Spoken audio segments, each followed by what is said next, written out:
পৃথিবীতে মানুষ মরে যায়, পৃথিবীতে মানুষ মরে যায়। একটু উপলব্ধি করবেন, মৃত্যুর পর অনেক মানুষের চেহারা ফ্যাকাশে হয়ে যায়। মৃত্যুর সময় অনেকে দৌড়াদৌড়ি করে, লাফালাফি করে, পায়খানা পেশাব পর্যন্ত করে দেয়। এটি মৃত্যুর সাকারাত, এটি মৃত্যুর একটি আযাব। মৃত্যুর আলামত কি? আচ্ছা, একজন ভাই, একজন মানুষ হাত তুলে বলেন তো, হুজুর আমি মরে যাব না, কিংবা আমি আজকে সারাদিন বাঁচবো, কেউ কি গ্যারান্টি দিতে পারবেন? মৃত্যু নির্ধারিত, মৃত্যু নির্ধারিত। যেখানে গিয়ে আপনার সময় হবে, সেখানে গিয়ে আপনার মৃত্যু হবে। আল্লাহর কোরআন বলছে, ইদা জাআ আজালুহুম লা ইয়াস্তাখিরুনা সাআতাও ওয়া লা ইয়াস্তাকদিমুন।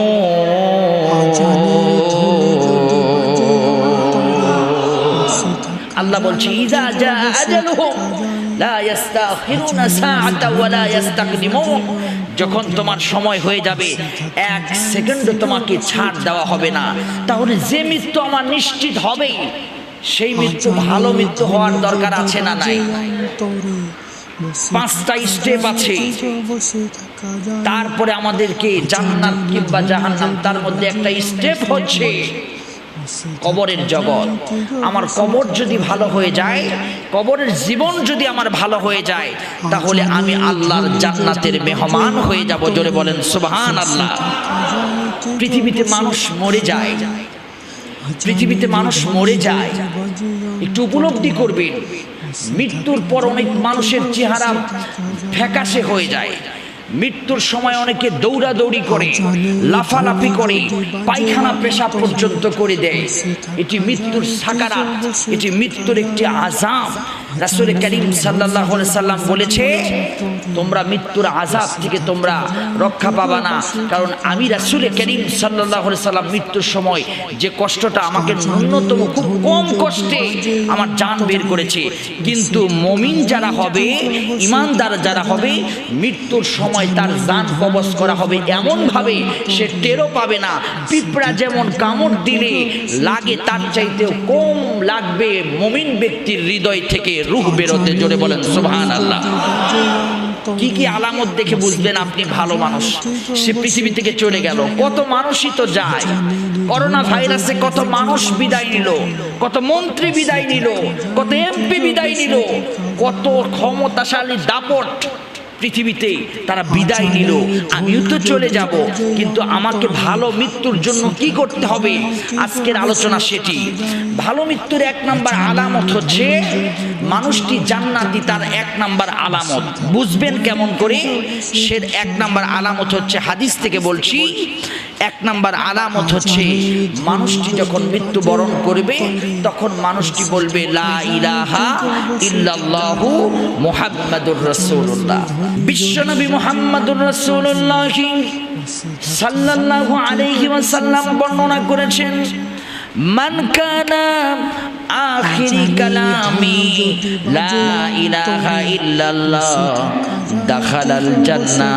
রাসূল বলেন, যার জীবনের শেষ বাক্য হবে, শেষ কথা হবে লা ইলাহা ইল্লাল্লাহ, আমার রাসূল বলেছেন ফাদাখালাল জান্নাহ, সে আল্লাহর জান্নাতি। জোরে কোন সুবহানাল্লাহ।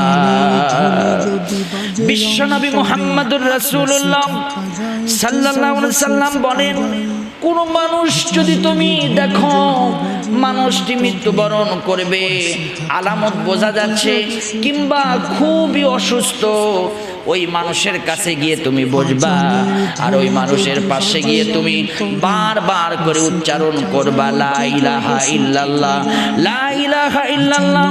ওই মানুষটি তোমার কালিমার তালকিন শুনে, তোমার কালিমার কথাটি শুনে তার কালিমা মনে হয়ে যেতে পারে, আর সেই কালিমা পড়তে পারে। রাসূল বলেছেন, শেষ কথা যার কালিমা হবে, সে আল্লাহর জান্নাতি হয়ে যাবে। হযরত আনাস রাদিয়াল্লাহু তাআলা বলেন, আমি রাসূলের 10 বছরের খাদিম ছিলাম। আনাস বলে, আমার রাসূল কোনো মুমূর্ষ ব্যক্তির নিকট যখন যেতেন, আমার রাসূল তখন বলতেন, তোমরা পড়ো লা ইলাহা ইল্লাল্লাহ, লা ইলাহা ইল্লাল্লাহ। আল্লাহ নবীর খাদিম আনাস বলেন, তোমরা যখন দেখবা আমি মৃত্যুবরণ করব কিংবা আলামত প্রকাশ পাবে, তখন তোমরা বলবা লা ইলাহা ইল্লাল্লাহ, লা ইলাহা ইল্লাল্লাহ। বিশ্বনবী আরো বলেছেন, তোমরা যখন দেখবা কোনো মানুষ হৃদয় থেকে, অন্তর থেকে, দেহ থেকে রূহ বের হতে কষ্ট হচ্ছে, লাফালাফি করতেছে, তখন তোমরা সেই মানুষের পাশে বসে বসে তোমরা সূরা ইয়াসিন তেলাওয়াত করবা। আমার আল্লাহ তাআলা মৃত্যুর যন্ত্রণা কমায়া দিয়া আমার আল্লাহ তার জানটা কবজ করবে। জোরে কোন সুবহানাল্লাহ। কার মুখে লা ইলাহা ইল্লাল্লাহ উচ্চারণ হবে? সবাইকে লা ইলাহা বললেই কি বলতে পারবে? পারবে? সারা জীবন কালেমার বিরোধিতা করেছে, সারা জীবন কালেমাওয়ালাদেরকে দেখতে পারে নাই। ওর কাছে গিয়ে যদি 10 ডজন হুজুর নিয়ে বৈশা পড়েন লা ইলাহা ইল্লাল্লাহ, লা ইলাহা ইল্লাল্লাহ, জীবনে ও কালেমা বলতে পারবে না। কালেমা বলতে পারবে কারা? আল্লাহ রাব্বুল আলামিন কোরআন শরীফের ভিতরে বলেছেন, সূরা ইব্রাহিম আয়াত নম্বর 27, আল্লাহ পাক বলেন, ইউসাব্বিতুল্লাহুল্লাযীনা আমানু বিল কওলিস সাবিতি ফিল হায়াতিদ দুনিয়া। যারা দুনিয়ার জীবনে যারা ইউসাব্বিতুল্লাহ, যারা ইস্তিকামাত থেকেছে, কালিমা শুধু মুখে পড়েন নাই, কালিমা পড়েছে, যে কালিমা ঈমান আনার শর্ত হচ্ছে ইকরার বিল লিসান, তাসদিক বিল জানান, ওয়াল আমাল বিল আরকান। কালিমা শুধু মুখে পড়ে নাই, আমলেও পরিণত করেছে, তার মুখে কালিমা উচ্চারণ হবে।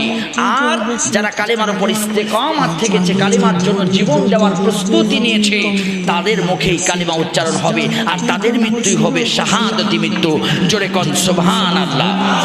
একজন সাহাবীর উদাহরণ দিব, আপনারা খুব মনোযোগ দিয়ে শুনবেন। একজন সাহাবী, নাম তার মুসআব ইবনে উমাইর, যার ব্যাপারে পবিত্র কোরআনের সূরা ইমরানের 144 নম্বর আয়াত নাজিল হয়েছে, ওয়া মা মুহাম্মাদুন ইল্লা রাসূলা, যার কথার ব্যাপারে আল্লাহ আয়াত নাজিল করেছেন। উহুদের যুদ্ধে বিশ্ব নবী বিজয় হয়েছেন, কিন্তু গিরিপথ পাহারা দিতে বলেছেন, কিন্তু তারা বিজয় নিশ্চিত দেখে গিরিপথ পাহারা দেয় নাই, যার কারণে উহুদের ময়দানে আমার রাসূলকে আবার আক্রমণ করেছে। রাসূলের দন্দান মোবারক শহীদ করে দিয়েছে, রাসূলের মাথার হেলমেট ভেঙে রাসূলের মাথার ভিতরে তীর মোবারক লেগে গিয়েছে। আমার ভাইয়েরা, এমন যখন দৃশ্য হলো, মুসআব ছিলেন উহুদের যুদ্ধের সেনাপতি, রাসূল তার হাতে কালিমার পতাকা দিয়েছিলেন, আর মুসআব যখন কালিমার পতাকা দিয়ে সামনের দিকে যাচ্ছিলেন, লা ইলাহা ইল্লাল্লাহ উড়িয়ে দিচ্ছিলেন, তখন দেখলেন আমার নবী রক্তাক্ত। মুসআব তখন চিৎকার মেরে, মুসআব ইবনে চিৎকার মেরে ডাক দিলেন সমস্ত সাহাবীদেরকে, আর বললেন, আমার রাসূলকে আজকে উহুদের ময়দানে কাফের বেঈমানেরা দুনিয়া থেকে বিদায় করে দিবে। কোথায় তোমরা, কোথায় চলে আসো? মুসআবের এই ডাক শুনে কাফির আর মুশরিকেরা বিশ্বনবীকে ছেড়ে দিয়েছে। হযরতে মুসআবের পতাকাকে, কালিমার পতাকাকে দুনিয়ার জমিনে লাঞ্ছিত করার জন্য যখন মুসআবকে ধরলেন, হযরতে মুসআবের ডান হাতে ছিল কালিমার পতাকা, বিজয়ের পতাকা। হযরতে মুসআবকে একজন কাফির লিডার মুসআবের হাতে যখন একটি আঘাত করেছেন, ডান হাত কেটে জামিনের ভিতরে পড়ে গিয়েছেন। হযরতে মুসআবের হাতে যখন কোপ মেরেছেন, কালিমার পতাকাকে মাটিতে পড়তে দেয় নাই। হযরতে মুসআব ডান হাতের কালিমার পতাকা বাম হাতে নিয়ে কালিমার আওয়াজ দিয়ে সামনের দিকে চলতে শুরু করে দিলে। কিন্তু কিন্তু রক্ত ফেনকি দিয়ে বের হয়। হযরত মুসআব রাদিয়াল্লাহু তাআলা আনহু রক্ত সহ্য না করতে পেরে একটু নার্ভাস ফিল হয়ে গেলেন। হযরত মুসআবের বাম হাতেও যখন আঘাত করলেন, মুসআব কালিমার পতাকাটা মুখের ভিতরে নিলেন, এমন করে ধরে কালিমার পতাকাটা উচ্চ করে রাখলেন। কোন মানুষের মুখে কালিমা উচ্চারণ হবে দেখেন। হযরত মুসআব রাদিয়াল্লাহু তাআলা আনহু যখন মুখের ভিতরে কালিমার পতাকা নিলেন, কাফের বেঈমানেরা মুসআবের গোটা শরীর যেন চাকু দিয়া তীর দিয়া খোঁচায়া খোঁচায় মুসআবকে দুনিয়া থেকে বিদায় করে দিলেন। হযরত মুসআব কালিমার পতাকা তারপরেও ফেলে দেন নাই, আর একজন ভাইয়ের হাতে দিয়া মুসআব লা ইলাহা ইল্লাল্লাহ বলতে বলতে দুনিয়া থেকে বিদায় নিলেন। জোরে কোন আল্লাহু আকবার। হযরত মুসআবকে যখন মারছিলেন তখন মুসআব একটা কথাও বলেননি, শুধু বলেছেন লা ইলাহা ইল্লাল্লাহ, আর একটি আয়াত উচ্চারণ করেছিলেন, সেটি আয়াত ছিল না। মুসআব উচ্চারণ করেছিলেন ওয়া মা মুহাম্মাদুন ইল্লা রাসূলা। হযরত মুসআব দুনিয়া থেকে বিদায় নিলেন, কালিমার পতাকাকে মাটিতে পড়তে দেন নাই। হযরত মুসআবের ঈমান আর আমাদের ঈমান রাত আর দিন তফাৎ। এখনই যদি আমাকে বলে কালিমা ছেড়ে তুই রাম রাম বল, তাহলে তোকে বেঁচে দেওয়া হবে, না হলে তোকে গুলি করা হবে, তাহলে আমি বলবো রাম রাম রাম রাম, আমাকে ছেড়ে দাও। কিন্তু তারা জীবন দিতে প্রস্তুত, তারপরেও কালিমা ছাড়তে প্রস্তুত নয়। আমার রাসূল বলেছেন যারা কালিমার উপর ইস্তেকামাত থাকবে, আল্লাহ বলেছেন ইউসাব্বিতুল্লাহুল্লাযীনা আমানু বিল কওলি সাবিতি, যারা মুখ দিয়ে বলবে, হৃদয় দিয়েও মেনে নিবে, তারা মৃত্যুর আগে তারা কালিমা উচ্চারণ হবে, আর কালিমা পড়ার সঙ্গে সঙ্গে হাসতে হাসতে আল্লাহর জান্নাতে চলে যাবে। সূরা কোন সুবহানাল্লাহ। হযরত মুসআব রাদিয়াল্লাহু তাআলা আনহুকে যখন নিয়ে আসলেন, আমার রাসূল কাঁদলেন আর বললেন এই মুসআব কালিমার জন্য আমি দেখেছি দূর থেকে মুসআব ডান হাতের কালিমার পতাকা বাম হাতে নিয়েছে, বাম হাতের কালিমার পতাকা যখন বাম হাতে আঘাত করেছে, মুখের ভিতরে নিয়ে লা ইলাহা ইল্লাল্লাহ দাপট দিয়ে কালিমার পতাকাকে মাটিতে পড়তে দেয় নাই। মুসআব, আজকে মুসআবের জন্য আমি বললাম ফাদাখালাল জান্নাহ। জোরে কোন সুবহানাল্লাহ। ভালো মৃত্যুর এক নাম্বার আলামত হচ্ছে কালিমা মুখে উচ্চারণ হবে। তাহলে বলেন তো সেই কালিমার কাছে, সেই কালিমার সাথে থাকার দরকার আছে না নাই? একটু জোরে বলেন, আছে না নাই? আছে। দুই নাম্বার হচ্ছে ভালো মৃত্যু কেমন করে বুঝবেন পৃথিবী থেকে বিদায় নিবে? দুই নাম্বার আলামত হচ্ছে কপালে ঘাম জমবে। যখন মৃত্যুবরণ করবে রাসূল বলেছেন তুমি ওই মৃত্যু মানুষের কপালে একটু হাত দাও, দিয়ে দেখবা ঘামগুলো যেন মুক্তার দানার মতো সুন্দর। যারা জান্নাতি হবে মুক্তার দানার মতো তাদের কপালের ঘামগুলো যেন চমকাতে শুরু করবে। সুবহানাল্লাহ বলেন। আল্লাহর নবী বলেন আল মুমিনু ইয়ামুতু বিআরকিল জাবাল। আল্লাহর নবী বলেন আমার উম্মত যারা হবে, মুমিন যারা হবে, তারা মৃত্যুবরণ করার সময় কপালের ভিতরে ঘাম জমবে। একজন সাহাবী নাম তার উরাইদা ইবনে খুসাইবা রাদিয়াল্লাহু তাআলা আনহু, তিনি তার বন্ধুর মৃত্যুর কথা শুনলেন। বন্ধু অত্যন্ত অসুস্থ। তার বন্ধুর কাছে গেলেন, আর বন্ধুর কাছে গিয়ে বললেন বন্ধু তুমি পড়ো লা ইলাহা ইল্লাল্লাহ, লা ইলাহা ইল্লাল্লাহ। বন্ধু যখন দুনিয়া থেকে বিদায় নিলেন, সাহাবী বললেন আমি আমার বন্ধুর মাথার ভিতরে হাত দিলাম, আমি কপালের ভিতরে হাত দিলাম, আর সাহাবী কপালের ভিতরে হাত দিয়ে বাহিরে এসে বললেন আল্লাহু আকবার। চিৎকার মেরে আল্লাহু আকবার বললেন। সাহাবীরা বললেন আপনি কপালের ভিতরে হাত দিলেন, আল্লাহু আকবার বললেন। ওই সাহাবী বললেন আমার রাসূল করিম সাল্লাল্লাহু আলাইহি ওয়াসাল্লাম বর্ণনা করেছেন কপালের ঘাম যার, মৃত্যুর সময় যার কপালটা ঘামবে সেই ব্যক্তি আল্লাহর জান্নাতি। সবার কপাল ঘামবে না। সবার কপাল কি ঘামবে? সবার কপাল ঘামবে? ঘামবে না। শুধু তাই নয়, মৃত্যুর সময় চেহারা বিকৃতি হয়ে যাবে না, মৃত্যুর সময় চেহারা উজ্জ্বল হয়ে যাবে। আল্লাহু আকবার। মৃত্যুর সময় সুন্দর চেহারা হয়ে যাবে, তার চেহারা যেন নূর ঝলকাবে। এমন মানুষ পৃথিবী থেকে বিদায় নেয়, সে কোনো এমপি নয়, মন্ত্রী নয়। এমনও রিক্সাওয়ালা আছে যার মৃত্যুর পর চেহারা সুন্দর হয়, এমনও কৃষক আছে যার মৃত্যুর পর চেহারা সুন্দর হয়। আওয়াজ দিয়ে বলেন ঠিক কিনা? শুধু তাই নয়, আল্লাহ নবী বলেন যারা জান্নাতি হবে ওদের কাছে আজরাইল আসবে। আজরাইল সুন্দর চেহারা নিয়ে তাদের মাঝে সুগন্ধি একটি রুমাল নিয়ে আসবে, আর রুমাল নিয়ে এসে বলবে, ইয়া আইয়ুহান নাফসুল মুতমাইন্না ইরজিই ইলা রাব্বিকি রাদিয়াতাম মারদিয়া। ও ভালো আত্মা, আসো আসো, আল্লাহর জন্য তুমি বের হয়ে আসো। জোরে কোন সুবহানাল্লাহ। সুন্দর করে বের হয়ে আসবে, লাফালাফি করবে না, চিৎকার দিবে না, হাসতে হাসতে বিদায় দিবে। জোরে কোন আল্লাহু আকবার। আমরা চাই কি চাই না?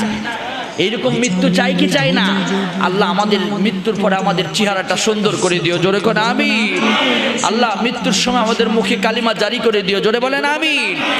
3 নাম্বার আলামত হলো মৃত্যুর সময় যার এই 3 নাম্বার আলামত প্রকাশ পাবে সেও জান্নাতি।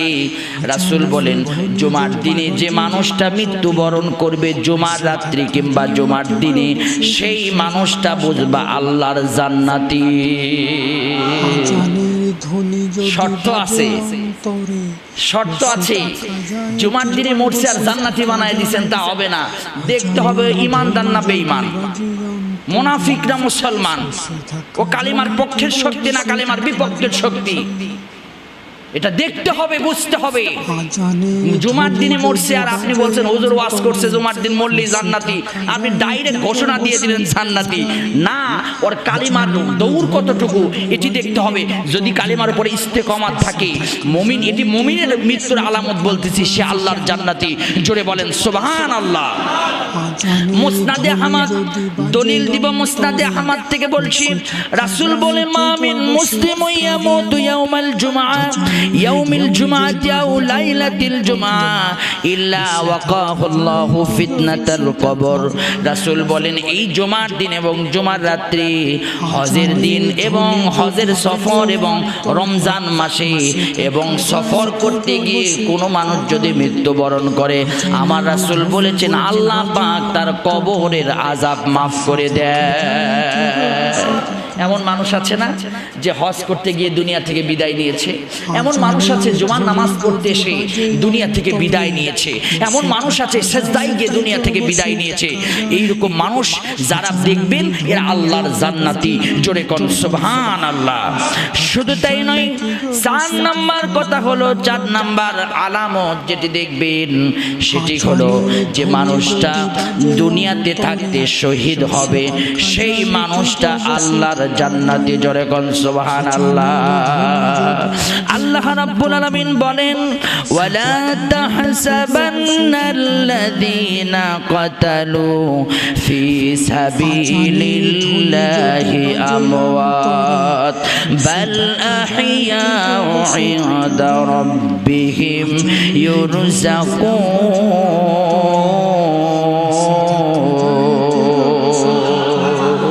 আল্লাহ বলেন যারা শহীদী মৃত্যুবরণ করবে ওরা আল্লাহর জান্নাতি, আর ওদের জন্য জান্নাতের পক্ষ থেকে আল্লাহ তাআলা তাদের রিজিকের ব্যবস্থা করে দেয়। জোরে কোন সুবহানাল্লাহ।